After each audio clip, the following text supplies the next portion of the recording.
Hello, Gemini. Welcome to your March 2026 tarot reading. I'm Kate. I'm a tarot intuitive, and these are the collective messages for my Gemini, Sun, Moon, Rising, Venus. If you have a Gemini partner, tune in. Some of these messages may resonate for you as well.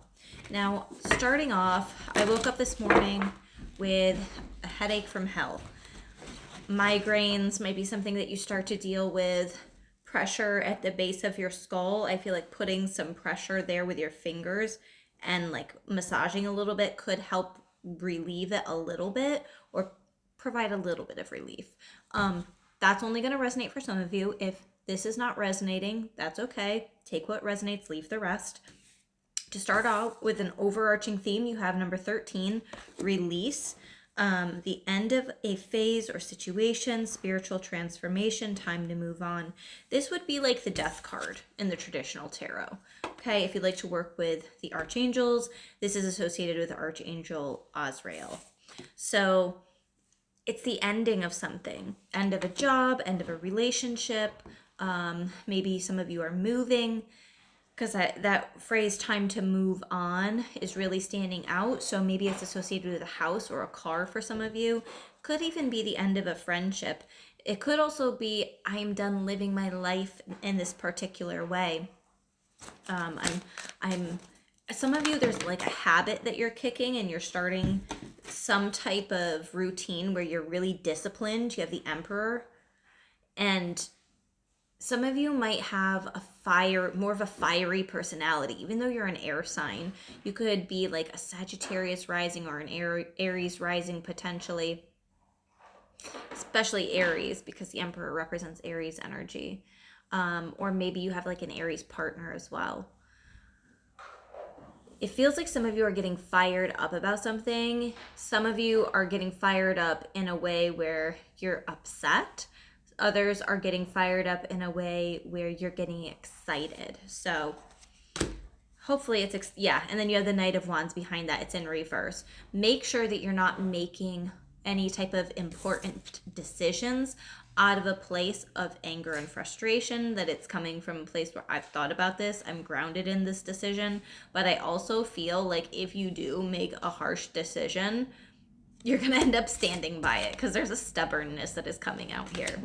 Okay, let's see what guidance your spirit team has for you. A father's love. Some of you are wanting to connect with a father figure, or if your father has passed, maybe you're trying to connect to them in spirit, looking out for the signs and synchronicities. It says a father's love for his son or daughter never dies. The strength gained from such love is often unquantifiable, in that it can be tapped into at any time for whatever reason, whether your father is still here or has passed. A father's love is one of the strongest bonds any of us will ever experience. Some of you actually have a really great relationship with your father, which is beautiful. If you are part of the group that does not have a really strong relationship with your father, maybe doing some inner child healing this month, especially around the father wounds,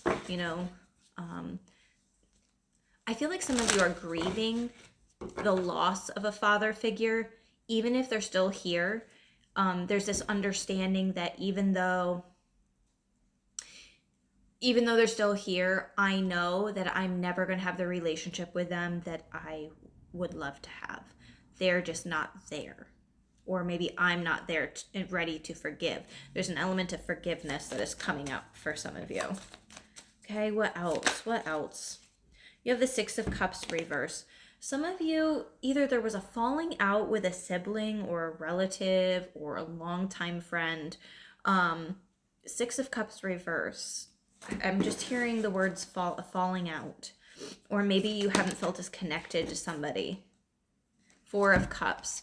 You've been dwelling on something that they said or that they did. You're having a hard time getting past it.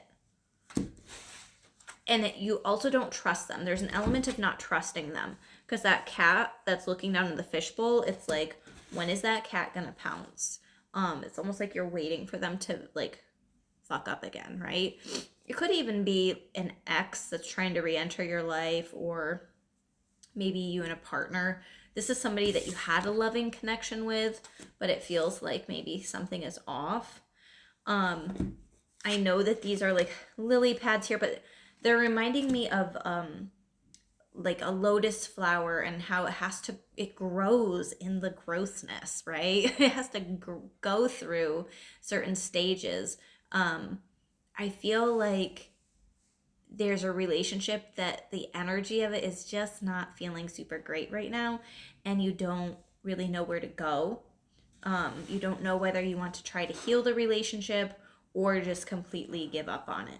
And that's okay to be in that for a little bit, to sort through how you're feeling so that you can go through the healing process. Now, what way is your spirit team guiding you to go? Two of Swords, King of Cups. There's indecision. There's going to be indecision for a while. Ultimately, you're going to go with your heart. I think that showing empathy and compassion towards yourself and towards others is going to be what helps heal the relationship. Because at the end of the day, a lot of us are doing the best that we can with the emotional intelligence that we have at the time, right? We're not always going to make the best decisions. We're humans and we do make mistakes. So if you can come at it, even if you're the one that did something, maybe you're the one that is like, I messed up, I shouldn't have done that thing. You're a human and you have to forgive yourself. And I think that they'll end up forgiving you as well. It just might take some time and patience and a little bit of this back and forth. I don't know if I want to heal this relationship. Yeah, I do. No, I don't. Yeah, I do. It's okay. Everybody is on their own path, their own journey. So let's see what blessings, so you know what? I'm not even going to edit this because Mercury retrograde is fucking with me hardcore. So trying to edit my daughter talking in the background, it's just not going to work. So what I will say, because I was about to pull cards for what is a blessing that is trying to make its way into your life, somebody could be showing up right when you need them, okay? Somebody is going to be showing up for you. My daughter said, Mom, somebody's here. And so it could be a surprise visit, so a surprise hearing from somebody. And my bracelet is really standing out. It says good trouble. I think that there's somebody who is wanting to get into some good trouble with you. And not in like, not even like a menace kind of way. It's just like wanting to do something fun, wanting to get together, wanting to laugh. Something that you'll like, making memories in a way that feels lighthearted, it feels childlike, and they come in right when you need them. I'm going to pull one last card on that situation, see what's wanting to come out.